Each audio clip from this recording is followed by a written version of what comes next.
del progenitor o de los progenitores, ¿cierto? ¿A dónde o a quién? A los descendientes.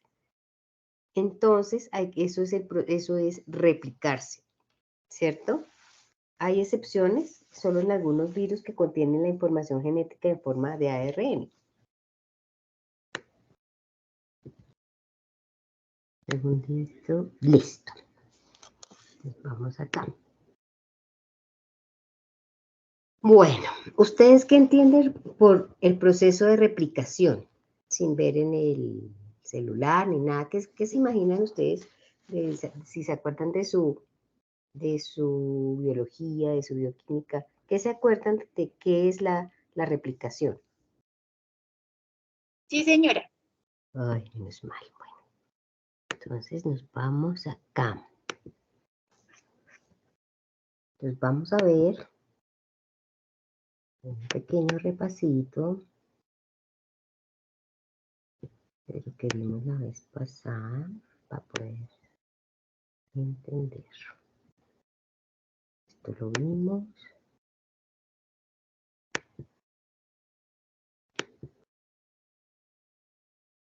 Bueno, espera un poquito.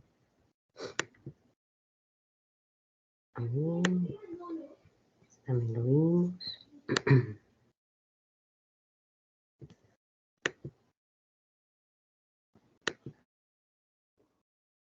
¿Qué es replicarse?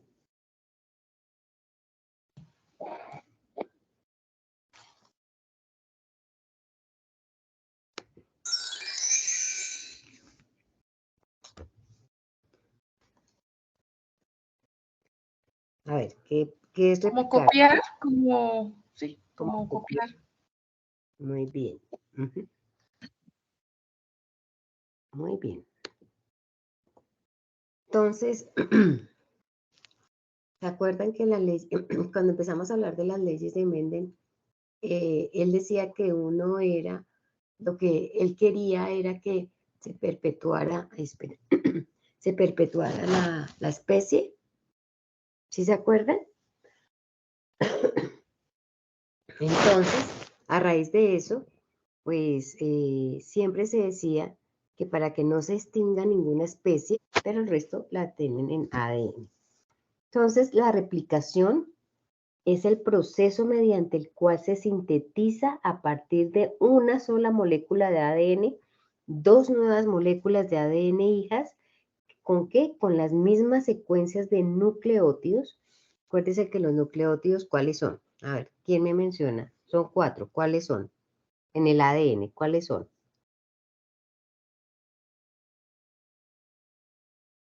Adenina, Muy bien. guanina y guanina, pero no sé. Muy bien. Timina. Ajá. Muy bien. Entonces, esa replicación, pues, si nos acordamos, se lleva a cabo o tiene lugar en la fase S de la interfaz del ciclo celular. Un repasito. Entonces, la replicación del ADN puede ser semiconservativa, ¿cierto? O sea, de semiconservativa, ¿qué significa? Dos hebras generan, esto se abre, dos hebras generan, acá hay una hebra y acá hay otra hebra. Entonces, dos hebras generan una copia cada una. Miren la copia acá, miren la copia acá. ¿Listo? Y así sucesivamente. Eso significa hacer una replicación semiconservativa. Entonces, vamos a hablar un poquito de lo que involucra el ciclo de replicación. Entonces, donde ya sabemos que la replicación es un proceso, acuérdense, mediante el cual una sola molécula de ADN es duplicada y se obtienen, ¿cuántas moléculas? ¿Qué les acaba de decir? ¿De una cuántas salen cuando se replica? 2. Muy bien. Entonces tenemos que los mecanismos de replicación son muy importantes, ¿para qué? Para el ciclo celular. ¿Por qué? Porque sin ellos es imposible obtener células idénticas en el proceso de la mitosis, ¿cierto? Entonces hay que tener eso presente. ¿Cuáles son las características principales de este proceso de replicación, la primera ya se las dije que es semiconservativa, ¿cierto? Entonces ya saben que es el proceso de replicación de un ADN que cada una de las moléculas hijas que se sintetizan a partir de una sola molécula madre conservan únicamente una de las cadenas originales, que era lo que yo les mostraba anteriormente. Y la otra, pues se sintetiza como una cadena, ¿cómo lo diríamos? Como una cadena molde de la original. Entonces, acuérdense de eso para que lo entiendan. El proceso de replicación, para verlo más facilito, empieza con un subproceso o una etapa que se llama iniciación, ¿cierto? Entonces, ¿cómo comienza ese proceso? Entonces, comienza siempre en una secuencia específica de nucleótidos, ¿cierto? Que coincide como, o lo llamamos nosotros, como un origen, o sea, donde empieza se llama origen de replicación. ¿Y qué es lo que pasa en este origen de replicación? Que hay mucho contenido de adenina y timina. Acuérdense que me pueden interrumpir si tienen dudas, si quieren que vuelva y les repita, no hay ningún problema. Entonces, en resumen, la replicación del ADN comienza siempre ¿en dónde? En unos puntos concretos. ¿De qué? Pues de la molécula que se llaman o ustedes los han escuchado como orígenes de la replicación, ¿cierto? Estos orígenes, a ver, para que sea un poquito más claro, estos orígenes de replicación, ¿qué son? Son unas secuencias, ¿cierto? Que son conocidas o son,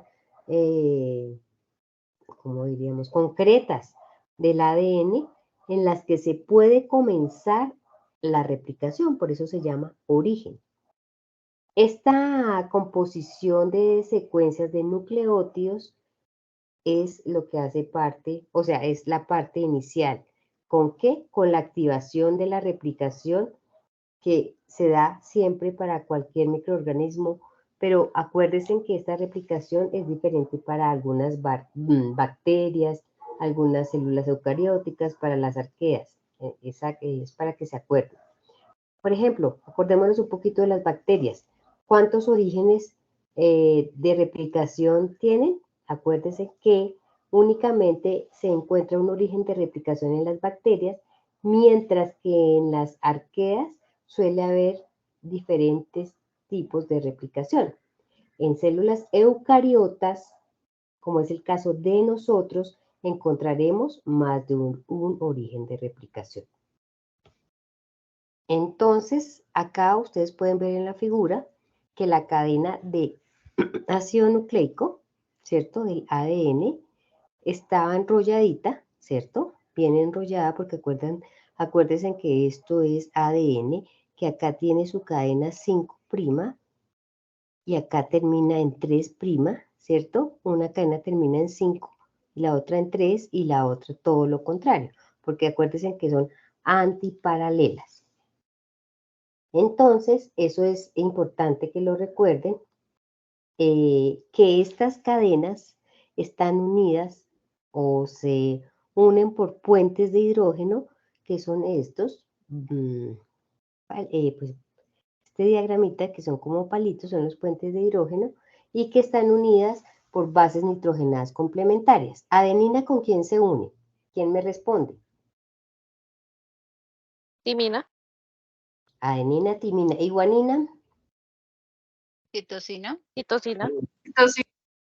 Exactamente, entonces son, si ven, así acá hay una adenina, acá hay una timina y una guanina, una citosina, y todo esto está unido, esas dos se unen por unos puentecitos de hidrógeno. ¿Cuántos puentes de hidrógeno tiene guanina citosina? 3. Muy bien. ¿Y timina y adenina? 2. Muy bien. Entonces, teniendo en cuenta eso, ay, esperen que no apague el celular. Esperen un segundito. Pues que estoy en clase, ahorita lo llamo, bueno. Chao. Bueno, gordo, chao.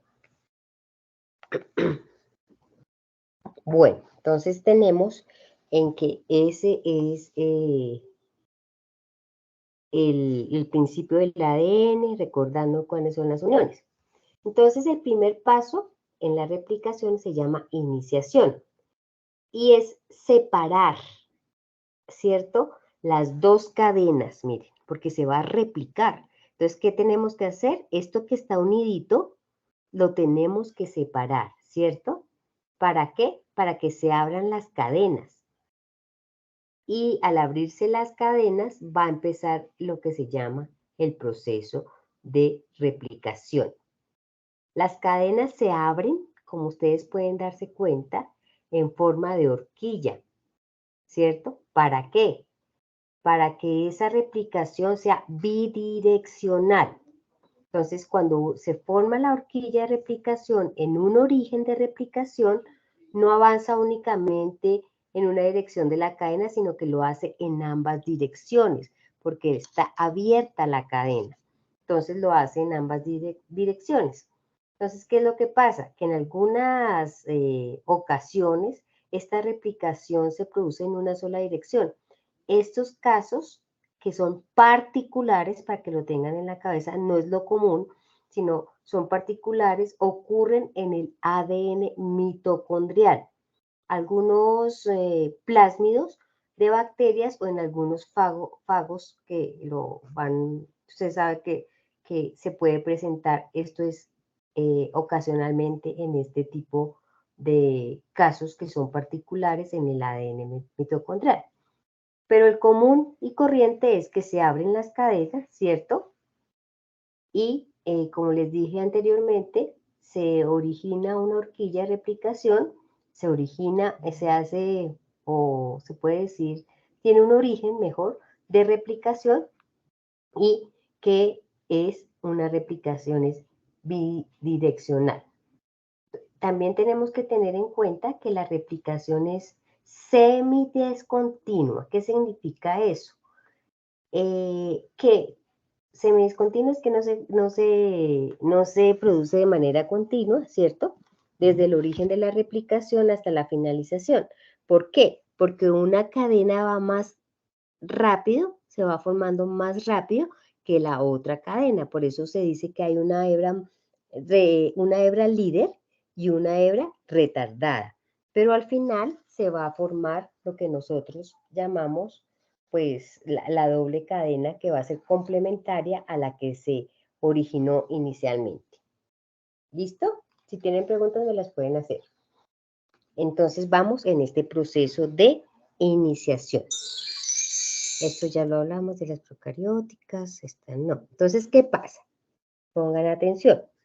Cuando se abren las cadenas, ¿cierto? Hagan de cuenta que yo tengo mi ADN, ¿cierto? Si yo suelto esto, ¿qué pasa? Si yo no pongo nada acá estable, ¿qué pasa?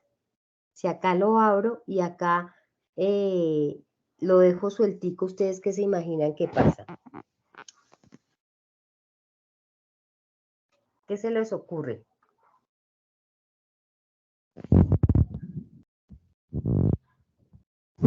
Que se enrolla, ¿cierto? Si yo no lo tensiono con algo, se me va a enrollar. Entonces, miren, pongan atención que en este proceso de iniciación de la replicación vienen unas enzimas, vienen un montón de enzimas, pero las más importantes son las helicasas. ¿Qué hacen estas helicasas? Estas helicasas son enzimas que reconocen la secuencia de nucleótidos, ¿cierto? Ella reconoce esa secuencia de nucleótidos y lo que hace es romper esos puentes de hidrógeno entre las bases nitrogenadas complementarias. Entonces ya va a encontrar puentes de hidrógeno de 2, que es cuando se unen adenina y timina, y va a encontrar puentes de hidrógeno de 3 cuando se unen guanina y citosina. Entonces la helicasa lo que hace es romper, ¿cierto? ¿Qué hacen las topoisomerasas? Ellas cuando ya rompe, o sea, va rompiendo, entonces como eso se van desenrollando, la doble hélice, pues tiene que dar lugar a tensiones entre las dos cadenas. ¿Y qué hacen estas enzimas? Estas enzimas son las encargadas de hacer cortes en la cadena para liberar las tensiones de superenrollamiento. Entonces ellas son las que tensionan y mantienen la cadena abierta. También existen unas proteínas que son las SSB y son unas proteínas que van a estabilizar, ¿cierto? Que no se unan las cadenas de ADN y están separadas también, o sea, las que están ya como están separadas las cadenas, que no se vuelvan a unir y permitan todo el proceso de replicación. ¿Listo? Hasta ahí vamos en esas enzimas. También tenemos que como se ve bueno, otra forma de esas dos horquillas de replicación que se han creado, se forman unas burbujas o unos ojos de replicación, que eso también es importante tenerlo en cuenta. Y viene una enzima que es la ADN polimerasa, ¿cierto? Entonces, esa ADN polimerasa son enzimas que se encargan de la síntesis de las nuevas cadenas de ADN. Y solamente, ojo con esto, solamente pueden sintetizar en dirección 5', 3'. Entonces, es ahí cuando les digo que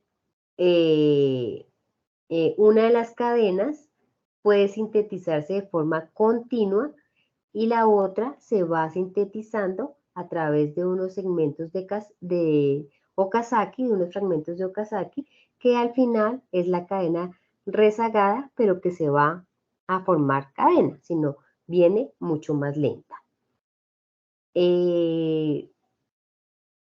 También tenemos, o es bueno que sepamos que en algunas células hay una forma de sintetizar la nueva cadena de ADN. Acuérdense que es de 5' y otros la hacen de 3', 5' en pedacitos. Eso es lo que yo les digo que son los segmentos de Okazaki, estos que ven ustedes acá.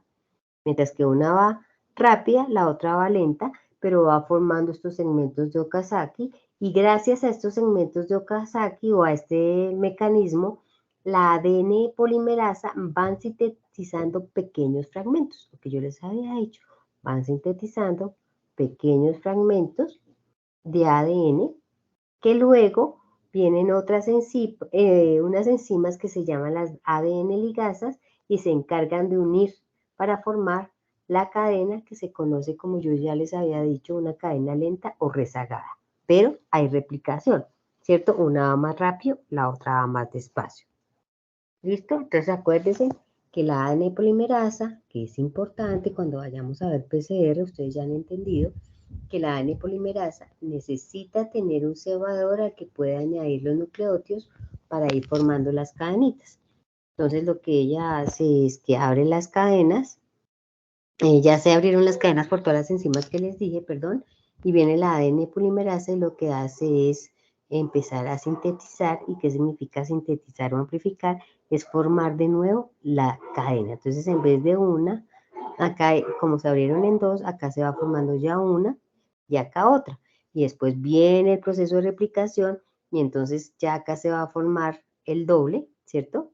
Acá va una, acá va otra, acá va una y acá va otra. Es exponencial. Entonces, ese es el principio de la replicación. Entonces,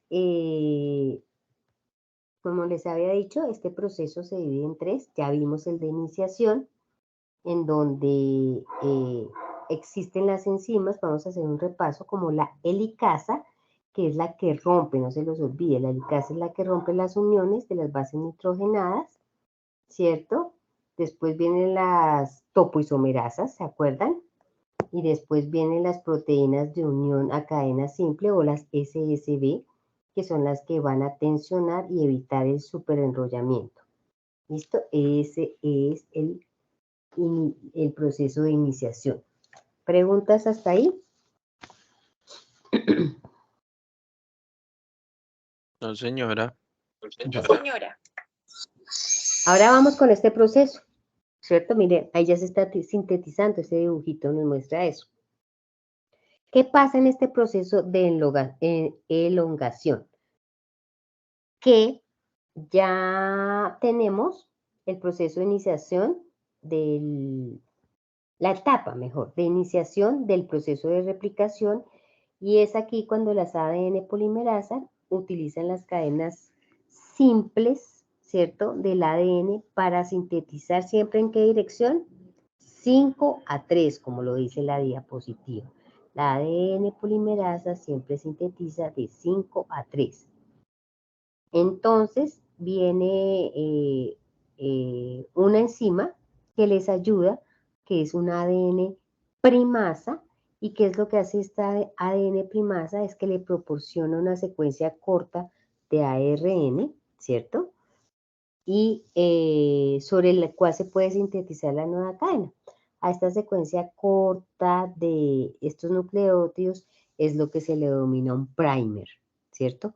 Esto es lo que pasa in vivo en los microorganismos. Entonces, es importante entender el principio para que cuando veamos la PCR, ustedes dicen, ah, sí, es el mismo comportamiento, vamos a hacer de una cadena se puede abrir, se puede formar 2, de esas 2 se forma 4, de 4 todo es exponencial. ¿Listo?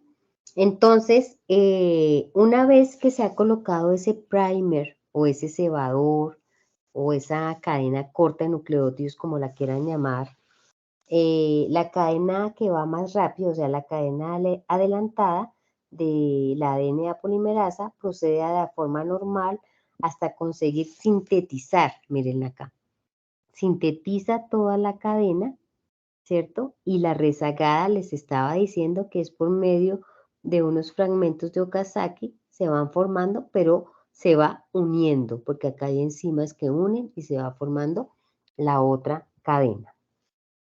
Es importante anotar que la cadena rezagada, la ADN polimerasa la va sintetizando en trocitos, acuérdense, y es lo que les vuelvo y les repito, son los segmentos de Okazaki. ¿Preguntas de este pedacito? ¿Dudas? En YouTube hay muchos videos, de pronto cuando el que quiera puede ver videos y es muy ilustrativo, entonces ustedes lo pueden entender. ¿Listo? ¿Preguntas ahí? No, ¿cierto? Entonces tenemos que la ADN polimerasa sintetiza un nuevo fragmento en una cadena líder, lo hace completamente, en la otra cadena lo hace de forma un poquito más despacio por la formación de los segmentos de Okazaki, pero igual se forma la cadena. Y por último, entonces acá, tenemos en el cuadrito que nos dice que la ADN polimerasa sintetiza las nuevas cadenas complementarias a cada una de las cadenas primitivas en sentido 5 a 3, partiendo de un ARN corto específico que ya sabemos que es un primer, un cebador, un primer también, que es una molécula formada por nucleótidos de ARN catalizados por una primasa que también la mencionamos, que determina el punto de donde la ADN polimerasa comienza a añadir sus nucleótidos. Bueno, pero antes de pasar al proceso de terminación que tenemos, que en todo proceso de replicación pueden haber errores, ¿cierto? Pero es tan específica, tan buena, ¿cómo decirlo? La DNA polimerasa, que ella tiene muchos mecanismos de reparación de estos errores. Entonces, acá tenemos 1, 2, 3, 4. Existe un mecanismo de reparación de errores tras la replicación en el que participan varias enzimas y es así como las endonucleasas detectan el error, cortan la cadena, o sea, ¿qué es un error? Que, por ejemplo, en vez de una adenina que se le debe unir una timina, se le une otro nucleótido que no debe ir ahí, ¿cierto? O, por ejemplo, una guanina o algo así. Entonces ya ahí hay un error. Hay un error porque acuérdense que la regla general es adenina, timina, guanina, citosina. Entonces vienen unas enzimas, que son las endonucleasas, detectan este error, cortan la cadena errónea y comprueban que el último desoxirribonucleótido añadido es el complementario al de la cadena molde, y si no es así, lo que hace ella es reemplazarla por el correcto. Entonces, si hay una adenina y no es una adenina, es una citosina, entonces esta endonucleasa lo que hace es eso, darse cuenta y añadir el correcto. También hay otras enzimas que participan en la corrección de errores en la replicación del ADN, que son las exonucleasas. Como su nombre lo dice, lo que hace exo es quitar, eliminar. Ellas lo que hacen es eliminar los nucleótidos colocados incorrectamente. Entonces, donde no es, coge y lo saca. La ADN, esas son las endonucleasas y las exonucleasas que participan en estos mecanismos de corrección. También están las ADN polimerasas que eliminan los nucleótidos erróneos por su acción exonucleasa, ¿sí ven? Y sintetizan la parte correspondiente al trozo eliminado, y ambas acciones las puede sintetizar o las puede realizar la DNA polimerasa 1. Existe DNA polimerasa 1, 2 y 3. Esto es lo que hace la 1. Las polimeras o la ADN ligasa que une los segmentos generados el resto de la cadena de ADN. Entonces ella cuando quitan, cortan, lo que hace esta enzima es unir para que la cadena siga su camino correcto. Esto es un proofreading que significa que la ADN polimerasa comete, mire, un error cada 10 a la 8, cada 10 a las 10 bases. Entonces hay que eso es lo que uno llama cuando hay cambios y ya no se puede hacer absolutamente, pues son, cuando no se pueden hacer correcciones, pues son cuando vienen los problemas de mutaciones, ¿no? Y por último, tenemos el llamado proceso final, que es el proceso de terminación. ¿Listo? Entonces, cuando ya este fragmento de DNA ha sido completamente duplicado, las ADN polimerasas eliminan los últimos cebadores, o sea, limpian, y las ADN ligasas terminan de unir, ahí como ustedes lo ven, la ligasa, como su nombre lo dice, es ligar, pegar, pegan, ¿cierto? O une estos fragmentos de Okazaki, ¿cierto?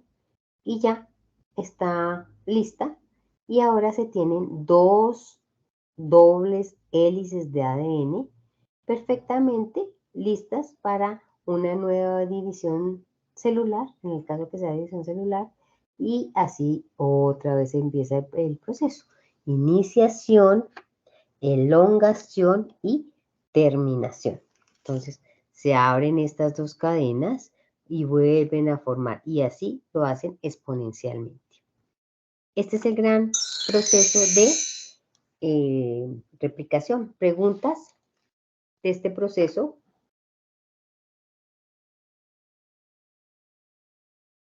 No, señora. ¿Clarísimo?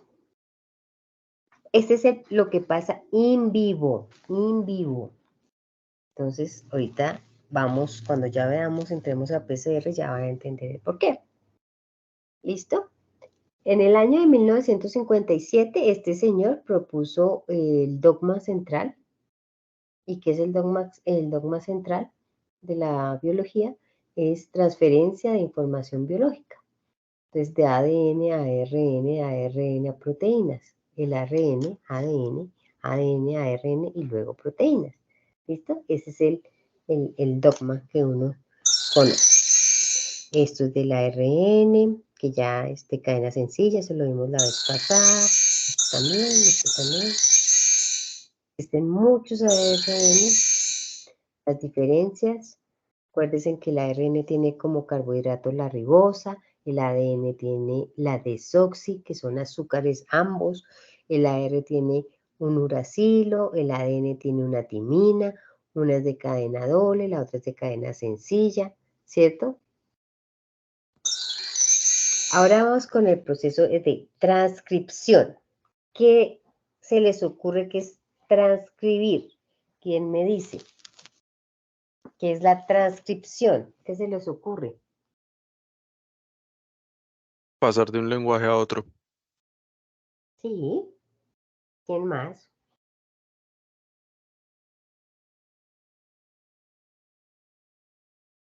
Bueno, aquí en biología la transcripción es un proceso, al igual que el proceso de replicación, en el que la secuencia de ADN de un gen se copia, o sea, se transcribe.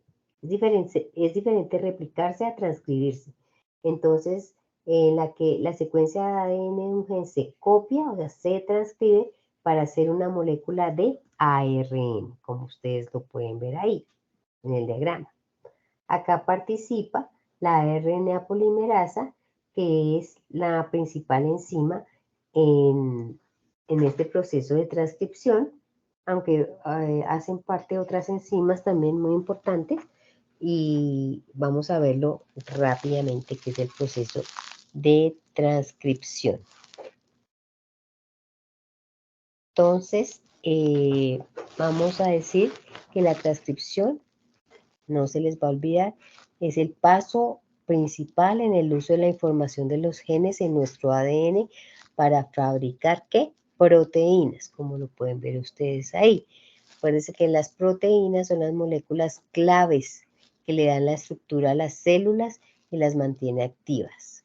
Entonces, de pronto al bloquear esta transcripción con cualquier cosa, a ver, pongamos un ejemplo, con una toxina de un hongo, pues va a causar insuficiencia hepática y la muerte porque ya no se puede hacer nuevos ARNs, porque acuérdense que es transcribir de ADN a ARN, y entonces pues tendríamos muchos problemas en la formación de proteínas. ¿Necesitas el celo? No, hija, sale y me cierran la puerta, hija.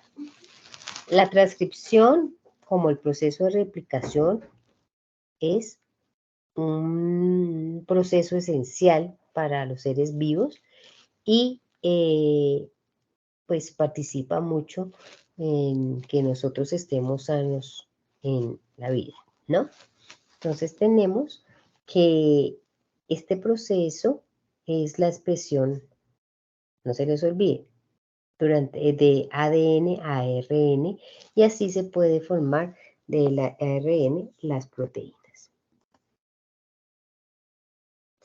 Entonces acá tenemos la definición, que la transcripción del ADN se transfiere la información contenida en la secuencia del ADN hacia la secuencia de proteínas utilizando diversos ARNs como intermediarios. Durante este proceso, las secuencias de ADN son transcritas a RNA mediante una enzima llamada, que ya les mencioné, la RNA polimerasa, que sintetiza un RNA mensajero que mantiene toda la información de la secuencia. Y acá también participan muchos más ARNs. Entonces, este también es un proceso que tiene 3 etapas. El primero es el de iniciación. Acá no me voy a detener tanto. Vamos a pasarlo rápido. Ustedes lo pueden también estudiar. Me interesaba mucho más el de replicación, pero esto también lo pueden, vamos a pasar un poco más rápido, pero lo pueden estudiar o recordarlo, porque todos no lo sabemos, el proceso de transcripción y traducción.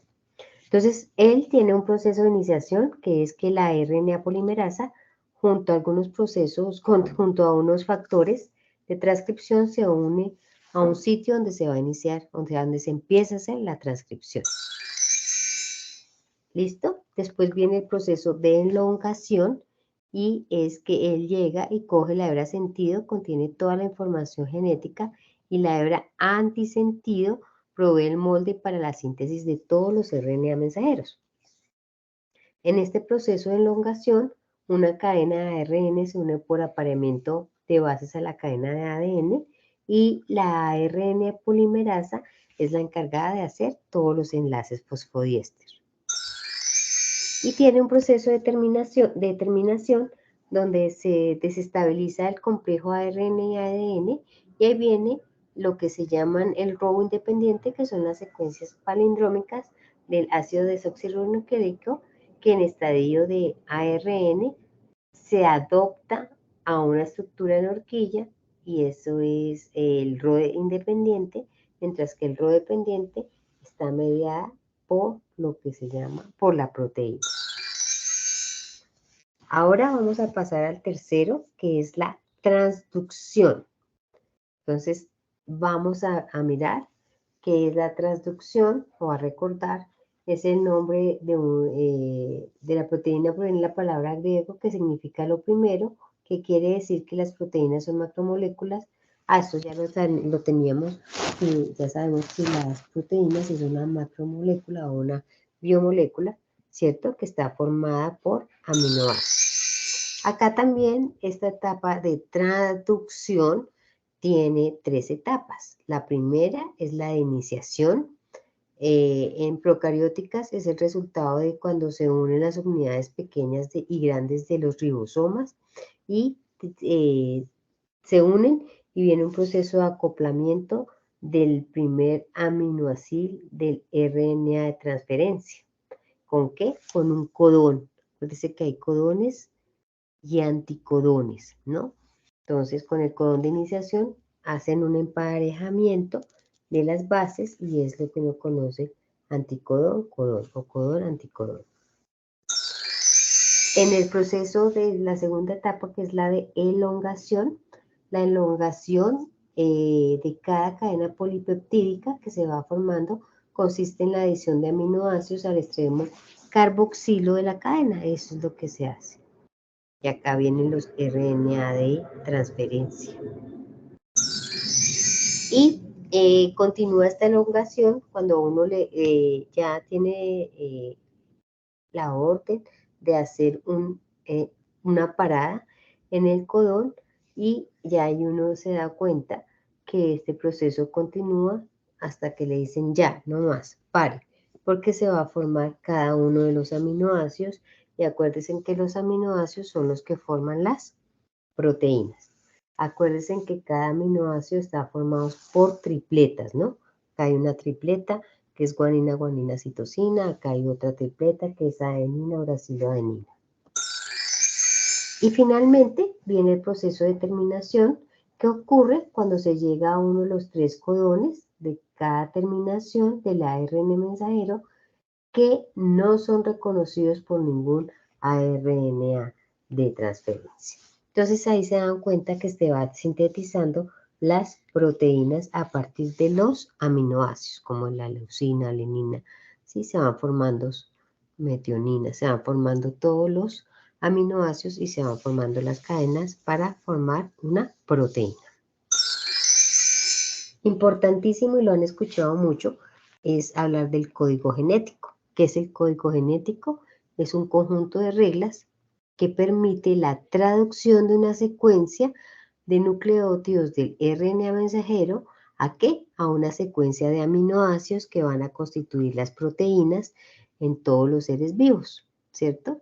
Entonces nosotros somos, en el código genético se interpreta por estas 4 letras. Adenina, guanina, citosina y como es un RNA, uracilo. Acá miramos, bueno, preguntas de esos 3 procesos que tengan. Que nos importa ahorita es el de aplicación. ¿Cierto? ¿Se acordaron un poquito de su biología? Ya saben que pueden leer y eso. Acá era un poquito más de historia, cuando uno mira qué es un gen o cómo se define, pues un gen es un segmento de ADN que contribuye a un fenotipo, ¿cierto? Los genes, acuérdense, son importantes porque nos van a contribuir al fenotipo de los seres vivos y a la función. Entonces, acá decimos que en ausencia de una función demostrable, un gen puede ser caracterizado por secuencias, transcripción u homología. Se ha demostrado que hay 61 tripletas o codones que codifican para aminoácidos. De estos, muchos son codificados por más de un codón, y cuando son codificados por más de un codón, se dicen que el código está degenerado. Y los 3 restantes no son codificados, sino que no son utilizados como señales. Acuérdense que yo les mostré las señales de terminación. Esto no, esto ya lo vimos. ¿Preguntas? Esto ya lo vimos y nos vamos a otro. Listo. Yo les pregunto, ¿ustedes han escuchado? Vamos a saltar, porque ya casi vamos a entrar a lo que es el PCR. Pero antes de hablar de lo que es el PCR, yo quiero saber si ustedes saben qué son las tarjetas FTA. ¿Alguno ha usado tarjetas FTA?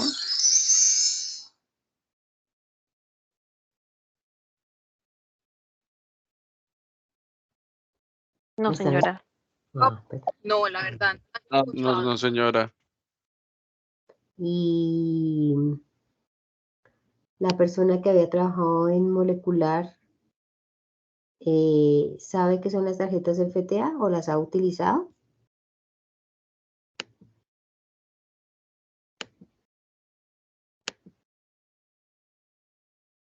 Bueno, entonces yo les voy a contar qué son las tarjetas FTA. Esto no.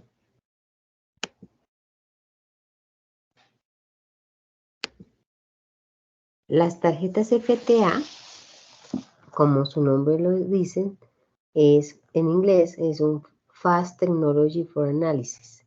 Entonces, ¿qué significa? Es una tecnología rápida para el análisis de ácidos nucleicos. Vamos a mirar.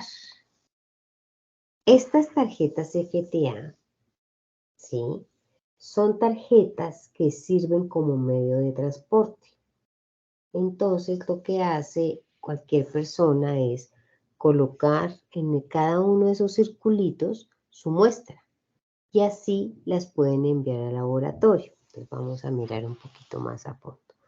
Entonces, ¿para qué se usan las tarjetas FTA? Se utilizan para la recogida, para el transporte, el registro y aislamiento ¿de qué? De ácidos nucleicos, no más, a temperaturas ambientes, a temperatura ambiente. Entonces, estas tarjetas FTA, ustedes le pueden colocar a una tarjeta FTA, le pueden colocar una sangre, le pueden colocar hisopo, sobrenadante, cultivo celular, plásmidos, improntas de tejido, muestras vegetales, ¿cierto? Entonces, eso es una tarjeta FTA, es como un medio de transporte. ¿Qué características tiene una tarjeta FTA? Estas características se basan en que las tarjetas FTA capturan, inmovilizan y estabilizan los ácidos nucleicos para su conservación. Ese es el principio. Capturan, inmovilizan y estabilizan.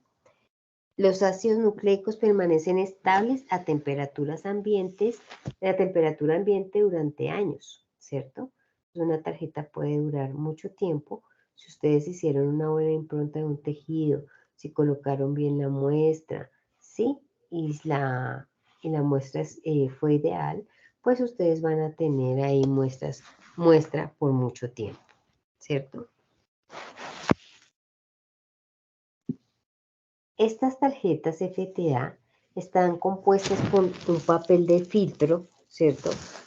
Grueso, que están impregnadas con productos químicos patentados que, ¿qué es lo que hacen? Ustedes colocan su muestra en esas tarjetas FTA. Esas tarjetas FTA lo que hacen es lisar, desnaturalizar las proteínas, inactivar, o sea, inactivar toda la flora bacteriana, la flora vírica y la enzimática, y lo que hace es proteger los ácidos nucleicos, ¿cierto? De los daños de las enzimas nucleasas o de la oxidación o de los daños que se puede ocasionar la luz ultravioleta. Esto solamente sirve para hacer PCR, no sirve para hacer cultivo, ni aislamiento, ni nada por el estilo, porque una vez ustedes colocan su muestra ahí, hay una lisis celular. ¿Y por qué va a haber una lisis celular? ¿En dónde se encuentran los virus? Cuando uno se contamina por un virus, ¿dónde se almacenan estos virus? ¿En qué parte? ¿Dónde viven los virus?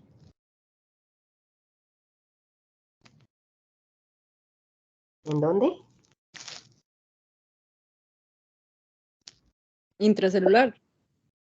En las células. Acuérdese, los virus están en las células.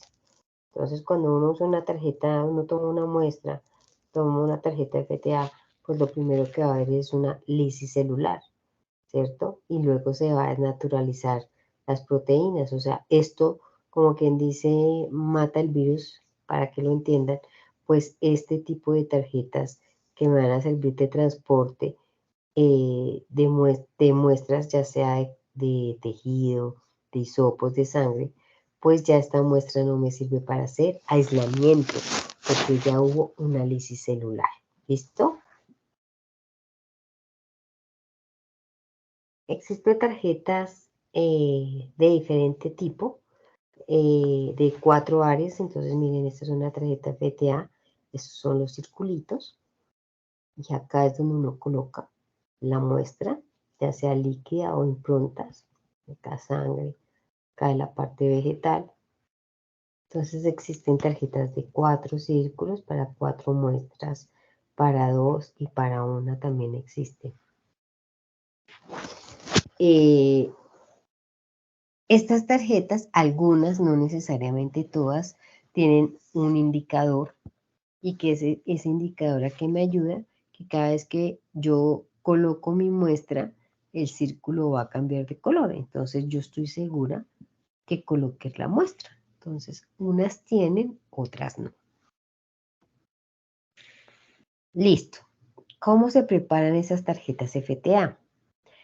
Primero hay que aplicar la muestra, ¿cierto? Y mirar que se secan completamente y tener cuidado que no se vayan a salir del círculo, ¿cierto?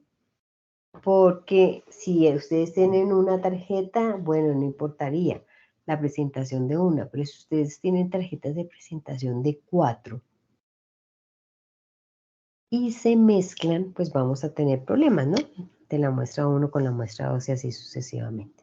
Entonces observen cómo la persona está colocando la sangre en la tarjeta FTA. Listo. Entonces la persona transporta la tarjeta FTA en un bolsillo, en esto, eso no necesita refrigeración ni nada, absolutamente nada. Entonces, bueno, la persona llega, nos llega la muestra, entonces la muestra llega de esta forma, ¿cierto? De la impronta.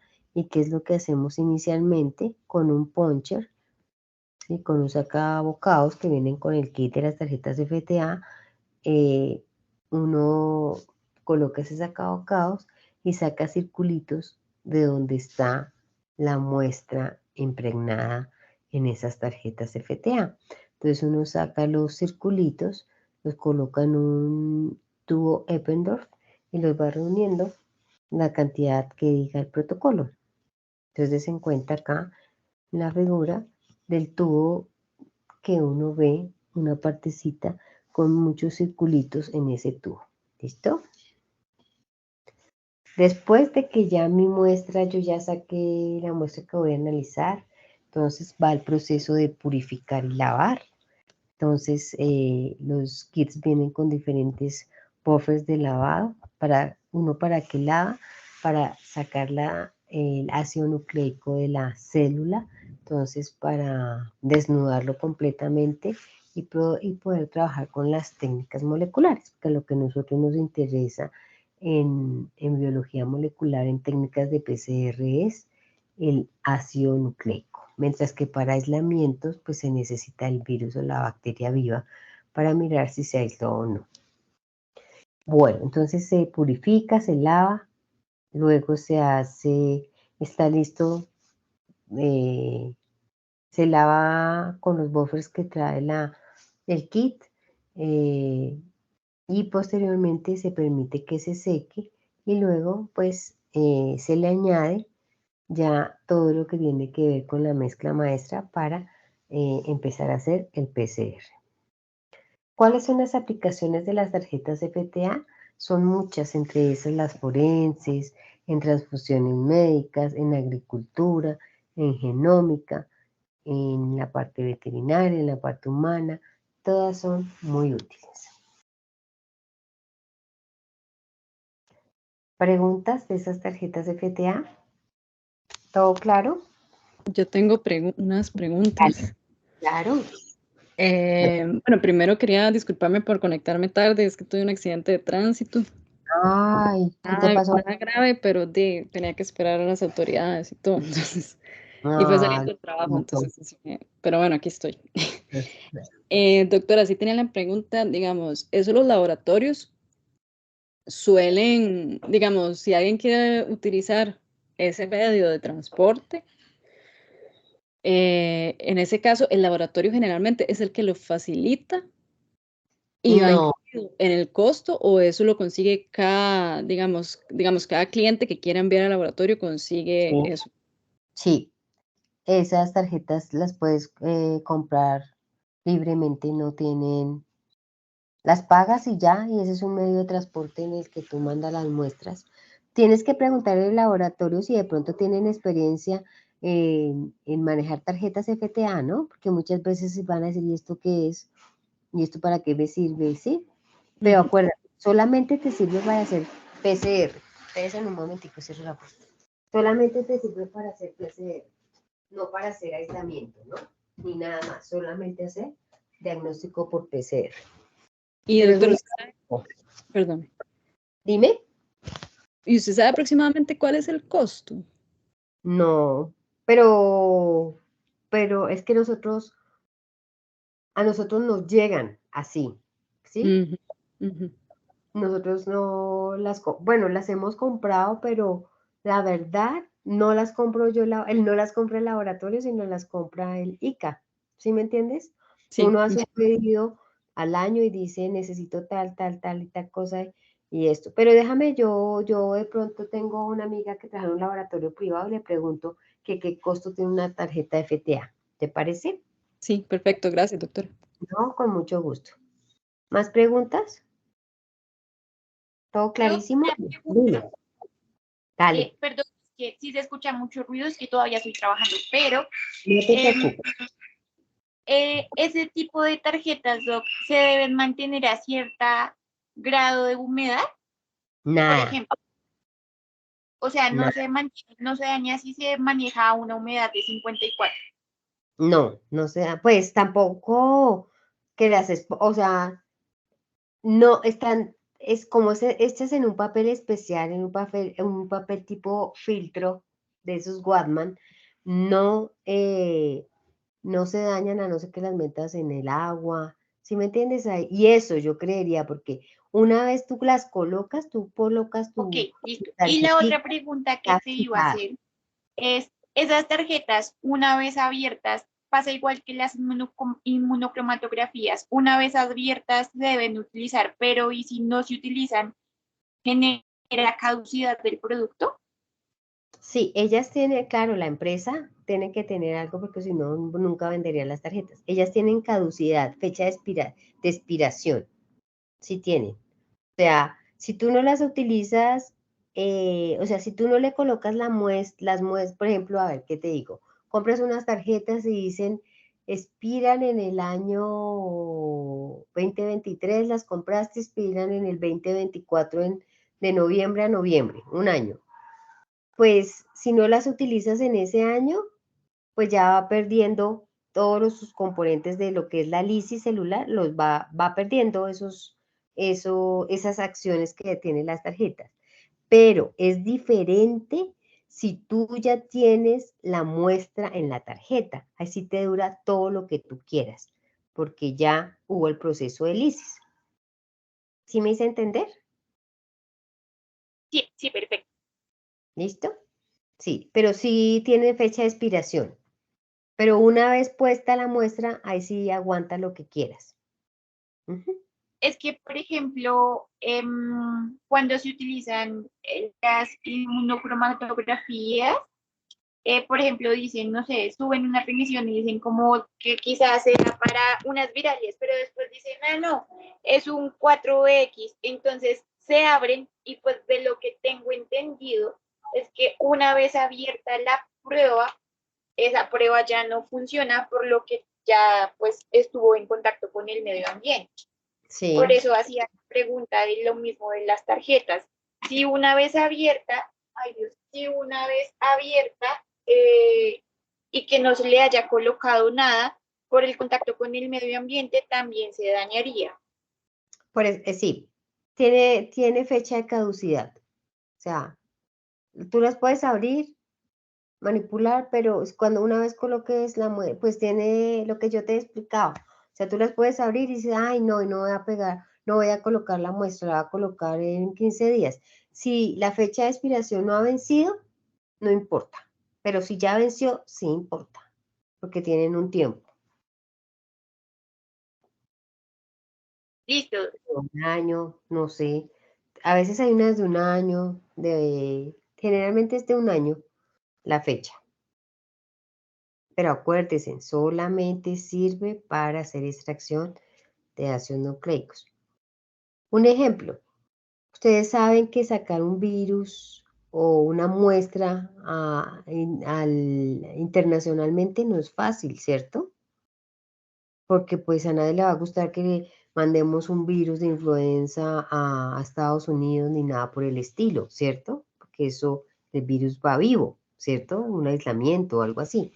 Entonces, ahorita que hubo el año pasado, en el 2022 y 2022 que hubo el brote de influenza aviar, el modo para que nos hicieran secuenciación de genoma completo fue transportar las muestras en tarjetas FTA. Entonces ahí no pasa nada porque no estás transportando virus vivo. Ya el virus está muerto. Lo que importa es el ácido nucleico de esa muestra. ¿Ya? Entonces esa es una forma de transportar muestras internacionalmente y no te van a poner tanto problema porque está prohibido transportar pues virus de un país a otro o bacterias. ¿Sí? ¿Quedó claro? Sí, señora. Señora. Bueno. Entonces, vamos a otra presentación.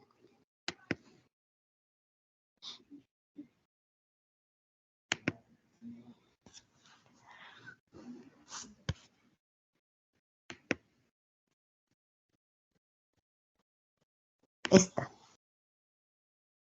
Entonces, ahora sí. ¿Por qué es tan importante el uso de técnicas moleculares o cómo, para qué se usan? Y en la parte de medicina veterinaria. Porque es un diagnóstico rápido, es confiable y están detectando antígeno, porque son dos cosas diferentes, los antígenos a los anticuerpos, ¿no? Por ahí vi, por ahí he tenido oportunidad de revisar 3 o 4 tareas y yo pedía toda la parte de la molecular y por ahí me metieron parte de serología. Y la parte de serología, pues en este caso no es el módulo, es parte molecular. Ojo con eso, ¿no? Listo. Entonces tenemos que se utilizan porque es un diagnóstico rápido y confiable, porque se pueden monitorear enfermedades infecciosas. Ay, vengan, porque ahí la están viendo, es incompleta. Así. Ahí la ven mejor, sí, hija. También porque ayuda a monitorear enfermedades infecciosas, porque ayudan a caracterización genética para saber tipificación o genotipos. Por ejemplo, en la parte del Estado se utilizan para erradicar o para hacer seguimiento a programas sanitarios, ¿cierto? Y hoy en día está muy de moda lo que se conoce como RAM, ¿no? Resistencia antimicrobiana.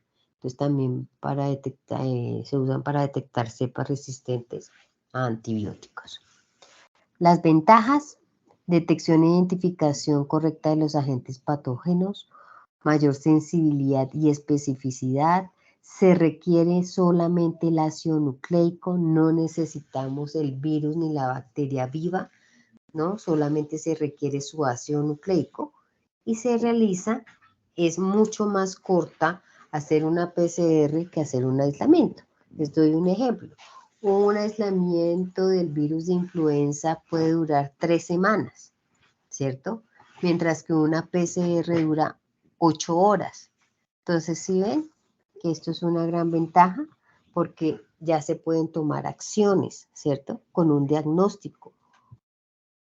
Claro que el aislamiento y las pruebas serológicas y las pruebas de fluorescencia, todas son importantísimas.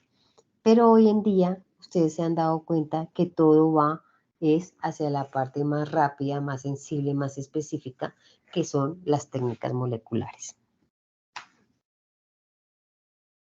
Aspectos relevantes de las muestras para el diagnóstico. Entonces, importantísimo. Usted, ¿cuándo empieza el diagnóstico de cualquier enfermedad? En la toma de muestra, ¿cierto? Si no hay una buena toma de muestra, pues no vamos a tener un buen diagnóstico, ¿no? Porque muchas veces dicen, no, es que ese laboratorio es malo porque se me murieron los animales, porque yo pensé que era tal enfermedad y me salieron con otra enfermedad, ¿sí? Pero no se dan cuenta que la toma de muestra fue mal tomada o la decisión de tomar el órgano blanco no fue la correcta. ¿Qué quiere decir eso? Que si yo voy a diagnosticar un boro, por ejemplo, que se da en la bolsa de Fabricio, pues no voy a mandar orina, no voy a mandar materia fecal, no voy a mandar una tráquea, ¿cierto? Porque ahí no voy a encontrar el virus. Entonces, ojo con eso, es importantísimo de lo que yo pienso, de lo que yo sospecho, o lo que los signos clínicos de las aves, de los animales me dice, pues de ahí yo voy o el médico veterinario va a decir, bueno, puede ser influenza, puede ser Newcastle, puede ser laringo, en el caso de aves puede ser bronquitis, ¿cierto? Pero hay que saber cuál es el órgano blanco del virus, ¿cierto? O de la bacteria. Entonces existe una diversidad de tipo de muestras, ¿no? Dependiendo. Entonces hay que tener en cuenta que cuando yo voy a tomar una muestra, tengo que mirar el tipo de tejido, el tipo de enfermedad, el agente, qué prueba de laboratorio voy a mandar a hacer. Si tomo una serología y quiero, pues voy a mandar una prueba de ELISA, una prueba de seroneutralización, ¿cierto? Pero si voy a tomar tejidos y quiero saber qué antígeno hay ahí, qué virus, qué bacteria, mando a hacer un PCR, mando a hacer un aislamiento. Importante también la edad de los animales y si están vacunados o no están vacunados. También los que trabajan en laboratorio saben que para lograr un buen diagnóstico se requiere suministrar una buena calidad de muestra y también ustedes pueden tomar una excelente muestra, ¿cierto? O sus clientes pueden tomar una excelente muestra, pero si esa muestra no llega en las condiciones y no se saben transportar ni se sabe conservar, ¿cuál va a ser el resultado? Pues el resultado no va a ser nada, vamos a tener un fracaso porque se toma bien la muestra, pero no se transporta bien, ¿cierto? O no llega en el tiempo que debe llegar. Entonces, los que trabajan ustedes al inicio me dijeron que algunos trabajaban en laboratorio, pues, ¿cierto que han tenido experiencias de este tipo?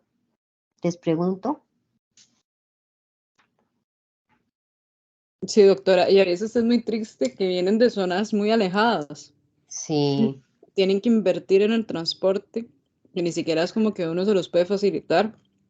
Entonces se pierden muestras y de zonas lejanas, incluso pacientes muy complicados. Y sí, es una lástima en realidad. Sí, claro. Es triste, ¿no? Porque después de que han viajado, después de que sangrar cualquier tipo de animal, sea una mascota, sea una vaca, un caballo, un ave, no es fácil, ¿cierto? Y si no la saben transportar, ahí perdieron su tiempo y muchas veces le echan la culpa al laboratorio, ¿no? Por eso es que uno tiene que tener cuidado. Dime. A veces también envían las muestras, bueno, se supone que para poder analizar o para hacer PCR se requiere por lo menos 1 ml de sangre entera. Entonces, algunas veces envían es la muestra, pues con EDTA, y el mensajero, bueno, llega, deja las muestras en la zona de recepción de muestras, y cuando ya uno está verificando que toda la muestra esté bien, está con coágulo. Entonces uno les dice a los médicos como, "Doc, no se te puede procesar el examen, pues hay coágulo", y ellos son como, pero no le puedes sacar el coágulo, es que fue muy difícil la muestra, la toma de muestra. Entonces, sí, es tenaz a veces también Sí, entre colegas manejar ese sí, tema. sí, eso se ve a diario y en cualquier, yo creo que en cualquier, ya sea privado, ya sea del Estado, ese es el gran problema, ¿cierto? Entonces uno muchas veces tiene que rechazar la muestra, ¿no? Porque uno no sabe que la muestra no está, no es apta para el análisis, uno cómo le va a cobrar, ¿cierto? Pero eso hay de todo, ¿no? Unos cobran y dicen, ah, no, después, ah, no, es que tal, tal, tal. No, uno tiene que desde el inicio decirle a su cliente, esta muestra no le sirve. Así que yo no le puedo hacer el análisis. Y ahí uno se cura, porque no se puede. Bueno, para hacer PCR se puede hacer de diferentes tipos de muestras, de tejidos, de hisopos, de heces, de fluidos orales, de ácidos nucleicos. Muchas veces a nosotros nos llega ya extraído el ácido nucleico, de sobrenadante de cultivo, de aislamientos, de líquidos corporales, de leche, de pedacitos de oreja, ¿cierto? De líquidos alantoideos, de líquido cefalorraquídeo, de todo. O sea, se puede hacer PCR. Pero ojo, hay que saber cuál es el blanco de la enfermedad que yo sospecho. Importantísimo que los tejidos lleguen refrigerados muchas veces o congelados, que las tarjetas de FTA pues lleguen bien, que no, por muy buenas que sean, que no me lleguen pues rotas, porque pues ahí se parte. Si me llegan por pedazos, pues no lo voy a poder analizar, tiene que llegar completa el circulito como ustedes lo vieron, que los pules lleguen en una bolsa estéril, los hisopos nasales también, que vengan sumergidos en el medio que se vayan a transportar, ya sea VHI, PBS, que los sueros lleguen refrigerados o congelados, en el caso de que lleguen ácidos nucleicos, que lleguen peletizados, y en esos pues que lleguen pues bien refrigeradas, o si llegan a temperatura ambiente que no lleven 24, 36, 48 horas, porque ya es una muestra que no va a servir. Importantísimo, esto ya lo habíamos visto, esto ya se las presenté. Importantísimo que todo llegue rotulado, ¿no? Todo tiene que llegar rotulado, ¿cierto? O sea, marcado. Y que no vayan a marcar con esfero ni con lápiz, sino con un marcador que no se vaya a borrar, ¿cierto? Porque ese es otro problemita, que le ponen cinta a la muestra y la mandan en cavas con hielo o con pilas refrigerantes, y la cinta normal se cae. Entonces la muestra llega al vial sin marcar, ¿cierto? Entonces uno, pues ahí cómo van a analizar una muestra, es una muestra, es un NN, no saben la identificación. O que muchas veces llegan los viales destapados, o que más así, que no llega el volumen suficiente, ¿sí? Entonces, a eso hay que tener mucho cuidado. En el caso de sueros, de líquidos, de cultivos bacterianos, todo lo que sea líquido, hay que verificar. Ya les dije que llegue sin derramarse, que si mandan otro tipo de muestra para una patología, pues tener cuidado que las muestras que yo empaco, pues no vayan a causar que se derramen. Cuando llegan hay que mirar el vial, mirar a ver qué cantidad viene. Y este es un ejemplo que les traje de cuando llega un tejido al laboratorio. Lo que se hace es, los tejidos llegan separados. Este es un ejemplo de una detección de un virus de Newcastle, perdón. Entonces llegan los tejidos, llegan en una bolsa marcados, ahí dice encéfalo, en la otra viene tráquea, pulmón, Y entonces lo que hace el analista es macerar el tejido, luego le coloca, acá voy en el tercero, acá, le colocan BHI o PBS. Después de que está bien homogenizado, lo colocan en un tubo limpio, ya sea taparroja o cualquier tubo que quepa en la centrífuga, se centrifuga y como es un virus, de lo que uno sospecha, entonces uno centrifuga y después de centrifugar toma el sobrenadante, porque ahí se debe encontrar el virus o no, y lo coloca para enviarlo a biología molecular, que este es nuestro caso. Acá nos mandan las muestras en un buffer de lisis. Entonces, una vez en este momento, el virus, si es positivo, está vivo, ¿cierto? En este momento en que toman el sobrenadante y lo colocan en el buffer de lisis, ya está inactivado, porque el buffer de lisis lisa, ¿cierto? Empieza a lisar y ya el virus pues no se va a conservar vivo. Este es un ejemplo de pretratamiento de las muestras. Son muestras individuales, en el caso de los hisopos, así llegan los hisopos, pueden llegar sumergidos, no se ve muy claro acá, en algún medio, entonces lo que se hace es, se sacan, se escurre muy bien el hisopo, se colocan en PVS, ¿cierto? Y si es tejido, pues ya les mostré el ejemplo de tejidos, acá esto es una tonsila de un cerdito, entonces ellos empiezan a cortar y luego empiezan a macerar y los colocan en un buffer de lisis. Importantísimo que lo tengan en cuenta, que existen inhibidores de las técnicas de PCR, que existe varios inhibidores que pueden, como su nombre lo dice, inhibir las muestras y inhibir que un resultado salga bien en una PCR. Entonces existen degradación por iones de magnesio que impiden la unión de cualquier polimerasa. Hay varios solventes químicos que pueden ser inhibidores. También pueden haber inhibidores naturales, como son las secreciones, los alimentos, ¿cierto? Que también pueden ocasionar la leche, también tiene muchos inhibidores. Un ejemplo de es sales biliares, tejidos, huesos, sangre, el grupo hemo, algunos solventes químicos como el fenol, el cloroformo, algunos anticoagulantes.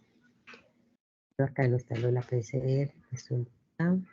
Perdón, les paso esto así.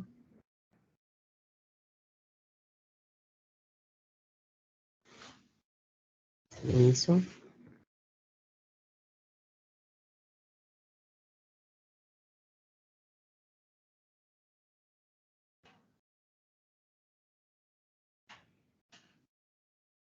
Denme un segundito, que no encuentro.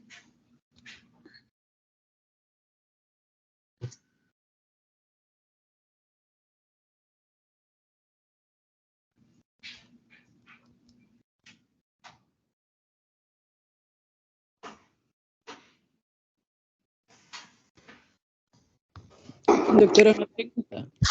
Mientras que encuentro la presentación, que no sé qué se me hizo, me pueden preguntar lo que quieran. Díganme. En el caso, digamos, ahí vi que una alta carga bacteriana inhibe el PCR. Sí. Si uno, digamos, y también, o sea, si uno usa de medio de transporte la tarjeta FTA con su propiedad, digamos, de inhibir las bacterias, uno podría como, o sea, como descartar esa posibilidad. O ya Sí, porque ya estuviera en contacto con bacterias, ya la muestra, no sé si me voy a entender. sí, yo te entendí. Que muchas veces que tú dices que si tú tienes una muestra y la colocas en una tarjeta FTA, te puede evitar de pronto contaminantes, ¿cierto? Sí, Eso doctora. es decir, sabes que eso no depende tanto de la tarjeta FTA que sea muy buena para quitar eso, no, depende de la toma de muestra y de la cantidad de muestra que tú vayas a mandar ya sea en la tarjeta FTA o en un medio de transporte diferente a la tarjeta FTA, pues yo creo que nosotros hemos comparado eso que tú estás preguntando y eso depende de una buena toma de muestra, definitivamente. Ok, Ya sea entonces sería realizar una FTA. adecuada desinfección antes de la toma de muestra. Sí, así es, y saberlo hacer, ¿no? Por ejemplo, si es materia fecal, ¿cierto? Imagínate todo lo que uno encuentra, tanta carga bacteriana en una materia fecal, pues que nos ayuda a que la extracción del ácido nucleico funcione, pues un buen kit de extracción que me lave, que me limpie y que me deje lo más puro mi ácido nucleico, ya sea un DNA o un RNA. Entonces ahí sí dependo de un buen kit de extracción, ¿cierto? Que sea específico para extracción de materia fecal. Eso es lo que me sirve a mí. Ok, de eso se encargaría el laboratorio, tener ese equipo. Exactamente, sí señora, el laboratorio. Porque, por ejemplo, nosotros en el ICA tenemos varios kits, unos para tejidos, otro para sobrenante, otro para sangres, otros para materia fecal, ¿sí me entiendes? Entonces, dependiendo del tipo de muestra que llegue, uno utiliza el kit. Oiga, se me perdió la de PCR normal. Voy a buscarla aquí.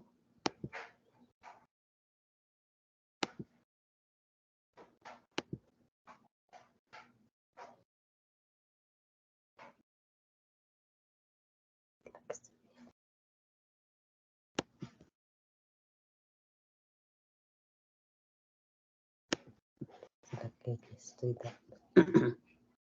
¿Qué otra pregunta tiene? Mientras que busco la PCR porque no sé qué se me hizo. Ay.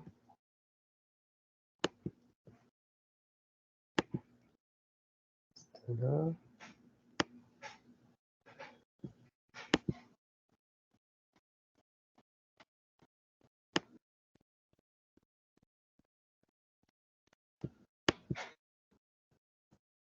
No.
Ya se las voy a compartir.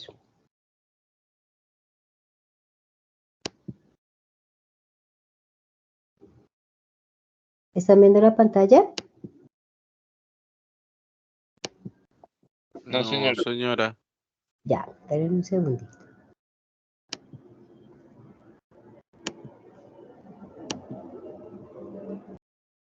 Ahí sí, ¿cierto?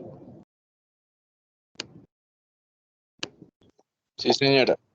Él quería tener ese proceso de replicación que vimos in vivo, lo quería tener in vitro.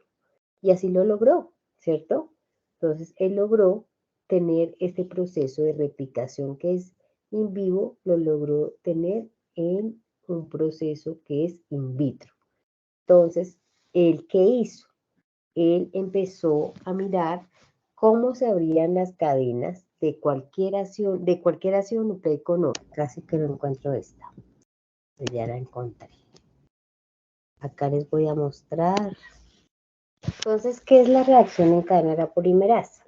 Es una amplificación in vitro de ácidos nucleicos que se lleva a cabo en un equipo que es un termociclador, que como su nombre lo dice, termo, maneja maneja temperaturas, diferentes temperaturas. ¿Qué hace esta técnica? Permite copiar muchas veces una región de ADN, ¿cierto? Que está delimitada por una pareja de primers iniciadores oligonucleótidos o cebadores. Entonces,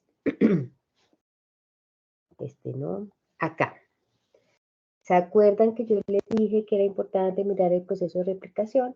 Pues es importante porque un científico que se llama Carl Mullis, hacia los años de 1953, él descubrió de un DNA, porque acuérdense que el RNA es de cadena sencilla, entonces él dijo, vamos a tomar la cadena de DNA y vamos a mirar a qué temperatura se separan las cadenas.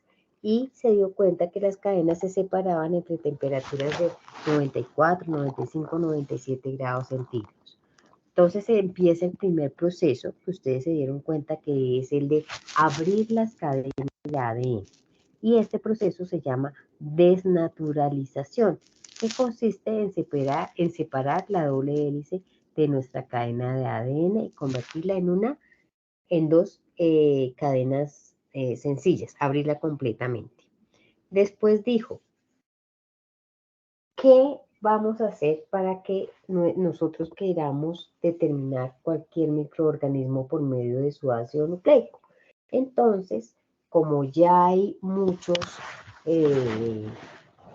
microorganismos que tienen ya toda su secuencia, todos sus nucleótidos y todos los, o sea, es conocido, ¿sí? Entonces, él lo que hizo fue diseñar primers. Él trabajó con una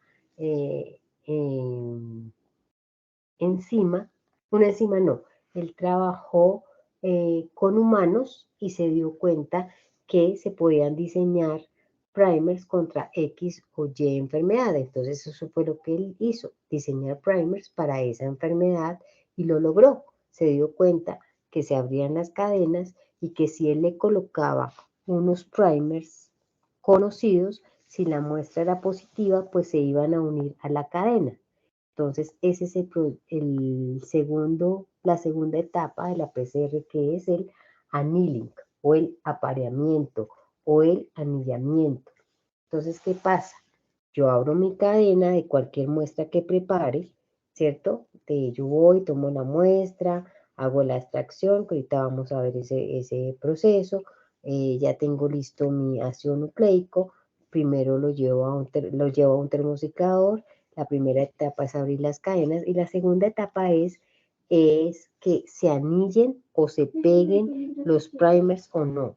Entonces, en el caso de que yo esté determinando fiebre aftosa o Brucela, pongamos Brucela, entonces yo tomo mi muestra, ya la extraigo, tengo mi ácido nucleico, el primer paso sería que se abre la cadena de DNA y le coloco unos primers de Brucela. Si la muestra es positiva, se me va a anillar. se me va a pegar estos primers que son de Bruselas, van a buscar el complementario en la muestra que yo tengo acá. Entonces se van a pegar, ¿cierto? Entonces, ¿qué son los primers? Los primers son secuencias cortas de nucleótidos, de por lo menos de 20 a 25. Entonces, son secuencias que ya están conocidas. Uno los manda a sintetizar, ¿cierto? Los manda a hacer para tenerlos para el diagnóstico en el caso de Bruselas. Esos primers son diferentes, son de cada especie y para cada enfermedad. Si yo quiero detectar Bruselas y le pongo primers de Salmonella, pues eso está incorrecto. Para detectar Salmonella tengo que poner los primers de Salmonella. Para detectar Bruselas, los de Bruselas. Para detectar Newcastle, los de Newcastle y así sucesivamente, ¿cierto? En el caso de ustedes de las enfermedades en pequeños. Entonces tengo que tener unos primers conocidos.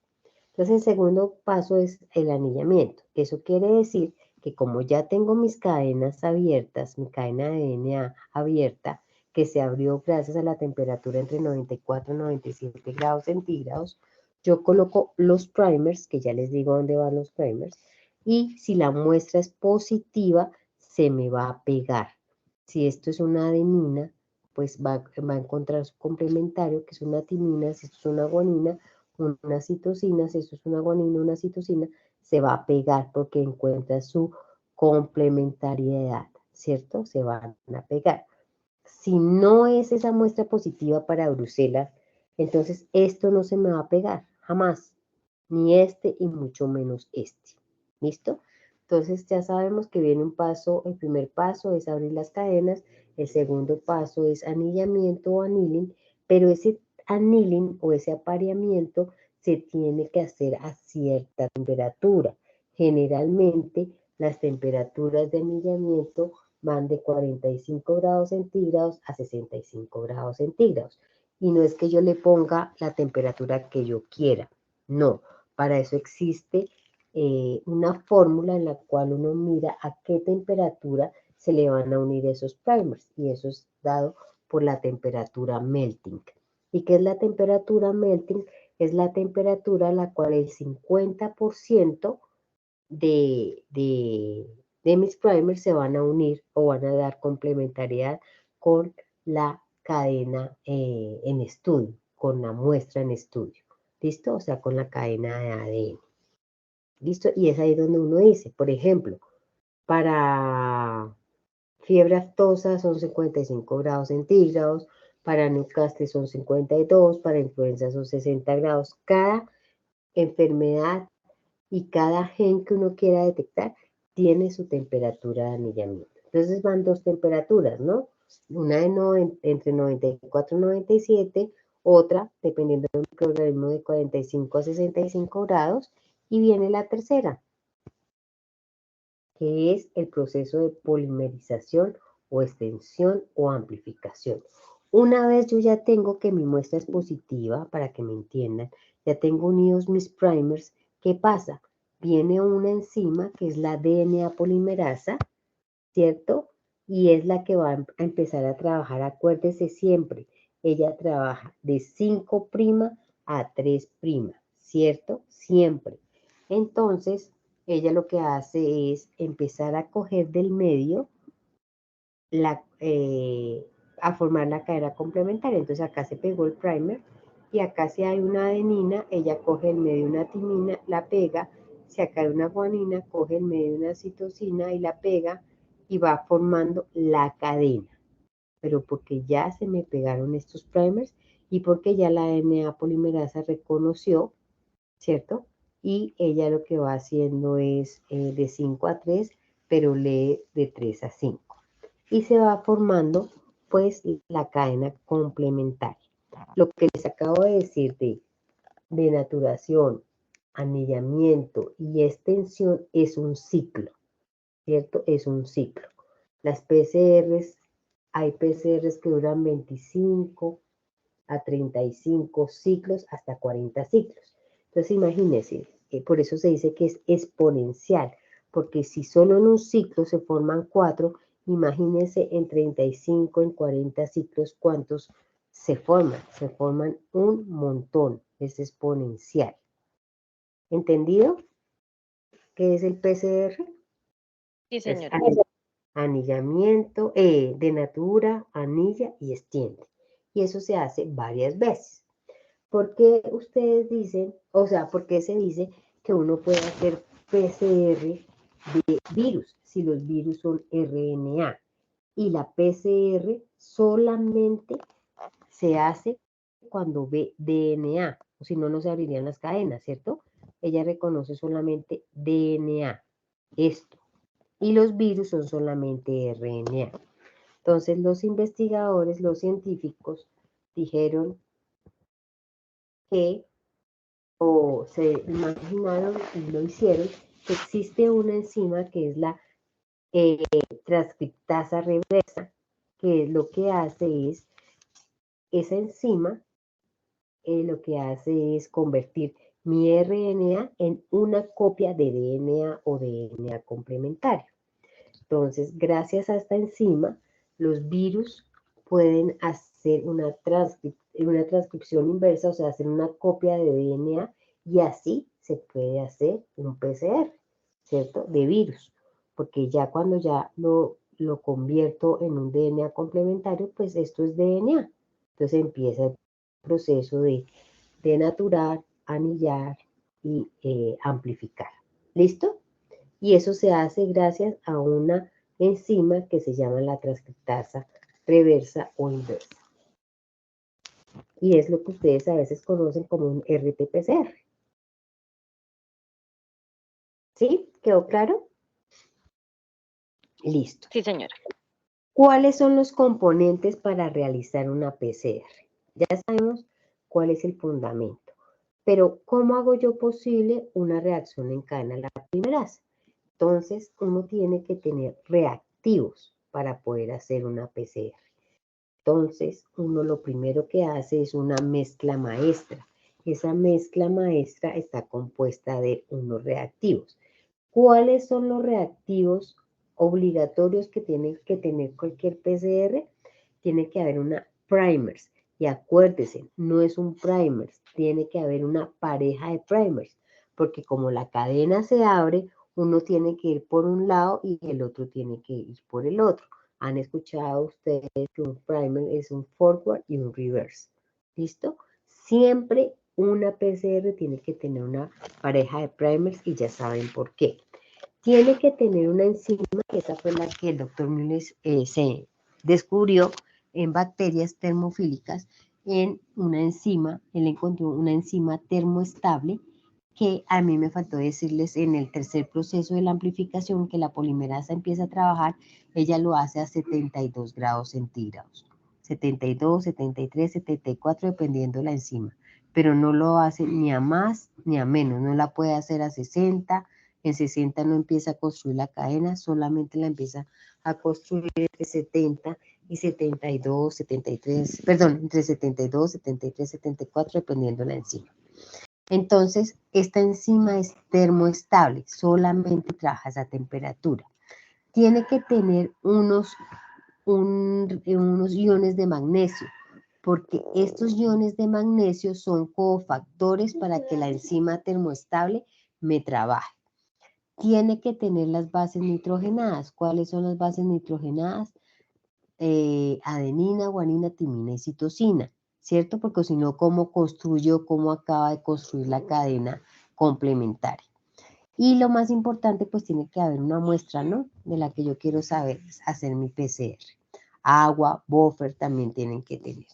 Entonces, todo eso se mezcla en un tubo, como ustedes pueden ver, ahí va la enzima, va la pareja de primers, va la solución tampón, va los iones de magnesio, va el agua, van las bases nitrogenadas y todo lo que necesita. Hay algunos PCRs que necesitan, por ejemplo, BCA, albúmina sérica bovina, o de pronto necesitan DMSO, dependiendo del protocolo del cual ustedes van a hacer su PCR.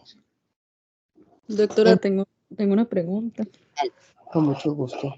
Es que, o sea, si los componentes para realizar dentro de esos va los iones de magnesio, no es que la interacción con magnesio afecta, o sea, inhibe el proceso.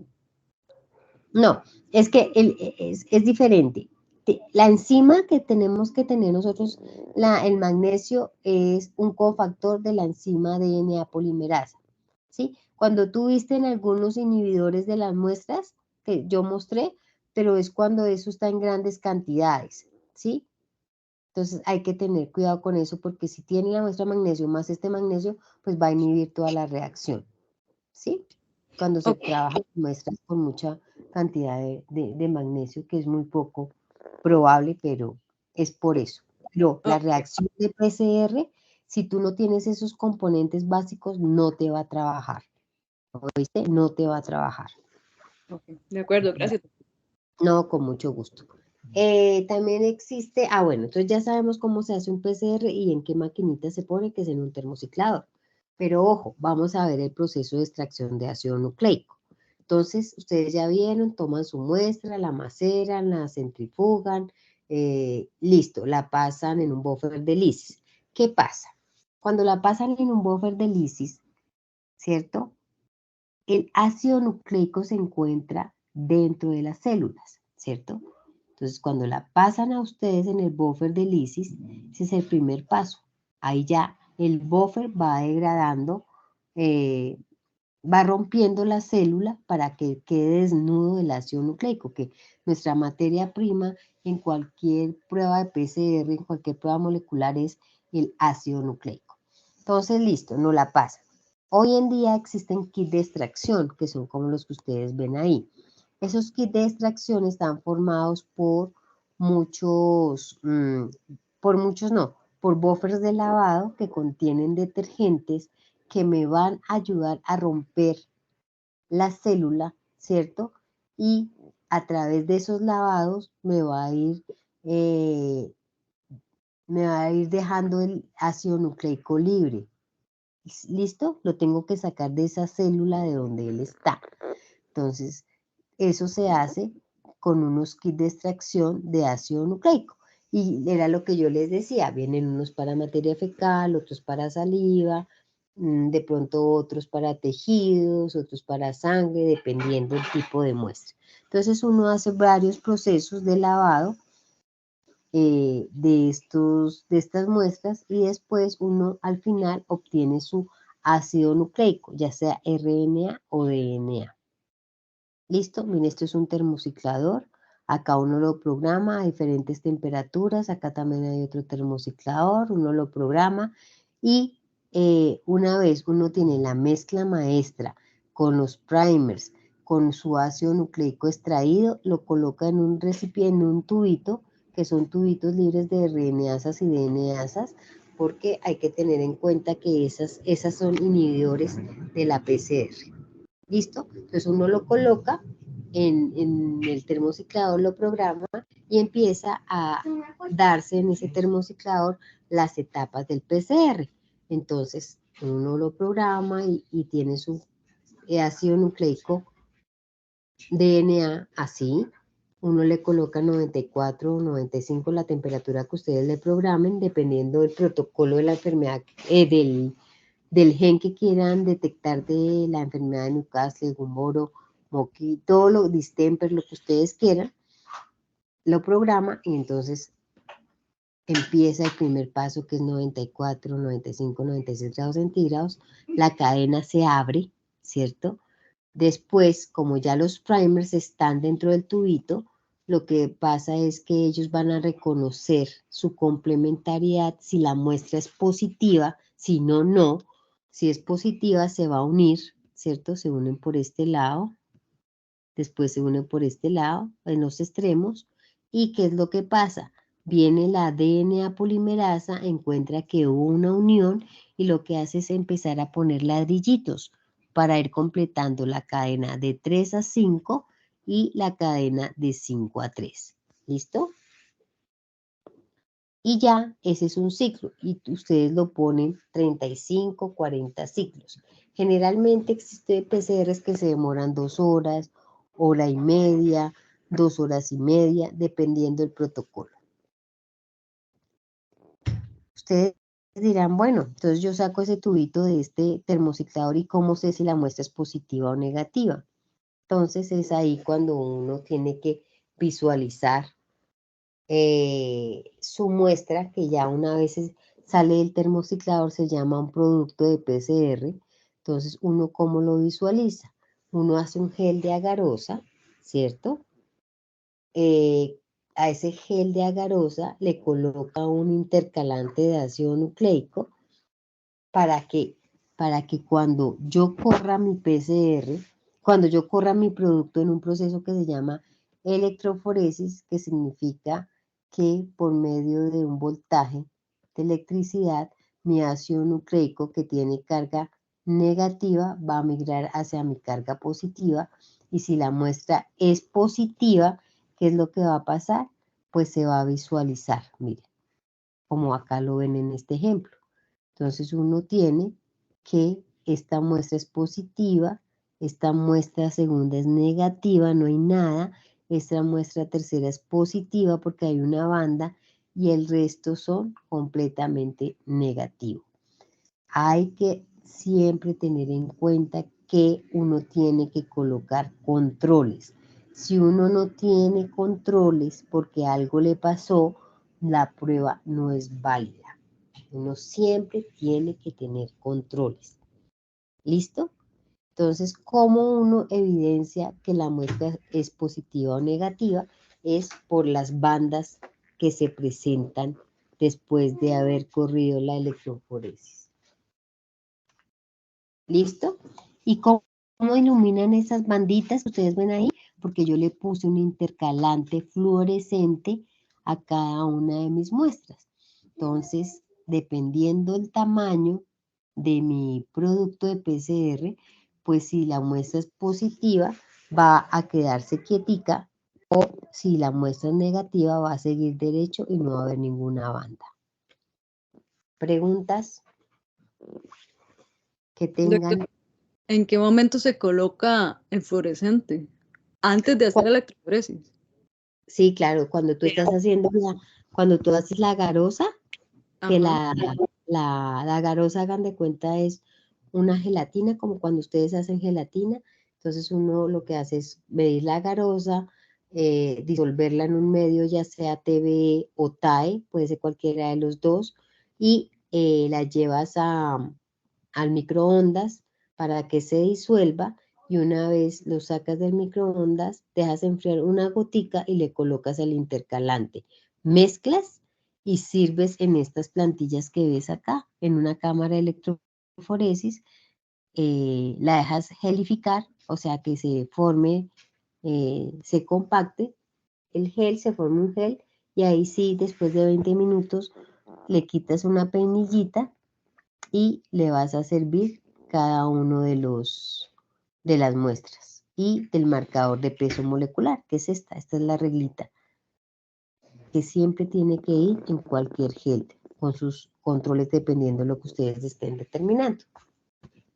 ¿Sí? ¿Quedó claro? Este es el PCR convencional. Este fue el PCR que se ingenió el doctor Carl Mullis hacia los años de 1950. Doctora, y otra pregunta. Señora. Ese gel de agarosa con ese intercalante, Sí. ¿siempre para todos los protocolos es estándar su fabricación o si varía según lo que uno esté buscando, o eso sí es No, para... es para todo. Tienes que tener un buen intercalante, ¿no? Un red gel, bromuro de tidio casi ya no se está utilizando porque es cancerígeno y teratogénico.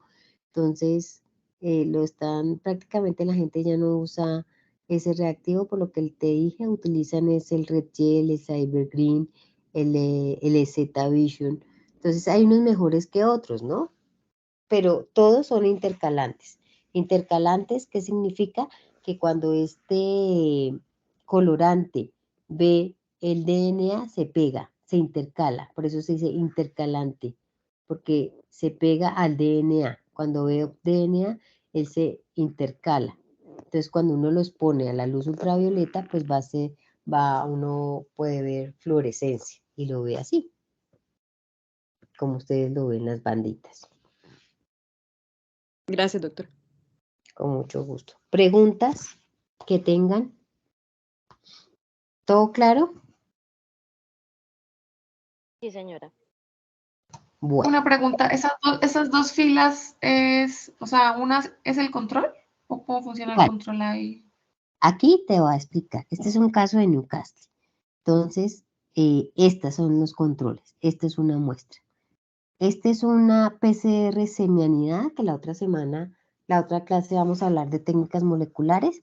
Entonces, mira, esta es una semianidada que acá, cuando tú le colocas los primers A más B, si te dan en este tamaño de banda, que es de 360, ¿y por qué dices tú, y por qué me dices que es de 360? Porque tú cuentas, mira, porque uno ya sabe en el protocolo que le tiene que dar 360, ¿cierto?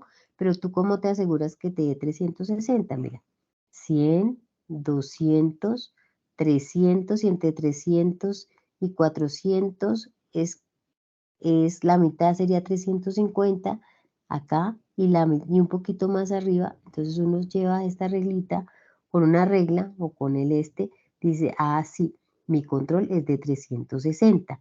Entonces yo sé que cuando me da una banda de 360 y utilizo los primers de A más B, es un virus de Newcastle, ¿cierto? Todo lo que te mida 360 en tus muestras es positivo a Newcastle. Mira, esta muestra es Newcastle. Esto sí ya es la muestra, Newcastle. Primera interpretación. Segunda, cuando yo uso mi primer A más C, es una cepa de alta virulencia. Y esa cepa de alta virulencia tiene un tamaño de 260.